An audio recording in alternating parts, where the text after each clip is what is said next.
আসসালামু আলাইকুম, সবাই কেমন আছেন? আমার চ্যানেলে সবাইকে স্বাগতম জানিয়ে শুরু করছি আজকের ব্লগ। আজকে শর্টকাটে চিংড়ি মাছের মালাইকারি করব। সেটারও একটা কারণ আছে। আমার হাজবেন্ড আমাকে একটা জিনিস কিনে দেয়, সেটা সংসারেরই জিনিস। আর সেই খুশিতে যতবার আমার হাজবেন্ড কোনো কিছু আমাকে কখনো সারপ্রাইজ হোক বা কোনো কিছু গিফট করে, আমিও চেষ্টা করি আমার হাজবেন্ডকে তার পছন্দের রান্নাটা খাওয়ানো। ওইটা আমার তরফ থেকে আর কি আমার হাজবেন্ডের ট্রিট। তো এটাই হয়ে থাকে আমাদের টোনাটনি সংসারে। তো আমি আজকে চিংড়ি মাছের মালাইকারি করব। পরের দিন আর কি আমাকে একটা জিনিস কিনে দেয়, যদিও সংসারের জিনিস। আমি লাস্টে শেয়ার করব, দেখাবো যে কি সেটা।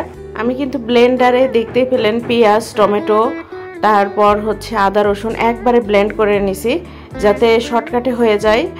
আর তার আগে আমি নারিকেলটাও ব্লেন্ড করে নিছি। নিয়ে আমি এই চিংড়ি মাছটা লবণ, হলুদ আর সামান্য পরিমাণ একটু গুঁড়া মরিচ দিয়ে মেখে রাখছিলাম। আর এটা টাইগার চিংড়ি বলে। তো যেগুলো ছোট সেইগুলোতে আমি টুথপিক দিছি, দেখতেই পাচ্ছেন। সেই টুথপিক দেওয়ার কারণে এইগুলো যখন আমি ভেজে নেব এইগুলো আর ছোট হয়ে যাবে না।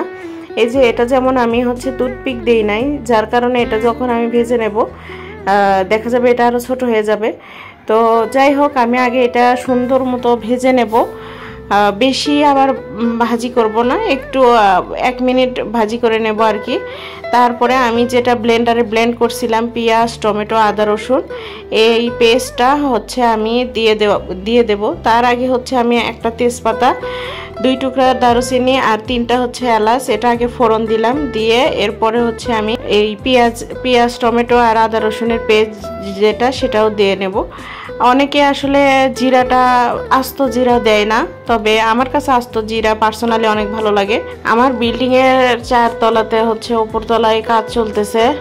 এই কাজ চলতেছে মানে আমি এক ভয়েস দিতে নিয়ে কতবার যে আমি ভয়েস কাট করলাম। ড্রিল করতেছে মনে হয়, সেটারই শব্দ। যাই হোক, এখন আসি ভিডিওতে।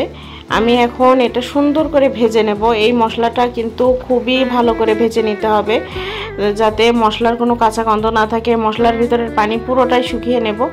এর মধ্যে আমি গুঁড়া মরিচ, হলুদ আর ধনিয়া গুঁড়া, জিরা গুঁড়া, লবণ এইগুলো দিয়ে একবারে এখন সুন্দর করে মেখে নিয়ে, এই যে পানি আমার শুকিয়ে গেছে, তেলটাও কিন্তু ভেসে উঠছে। এই পর্যায়ে আমি এখন চিংড়ি মাছগুলো যেগুলো ভেজে রাখছিলাম সেইগুলো দিয়ে এখন ভালোভাবে কষিয়ে নেব।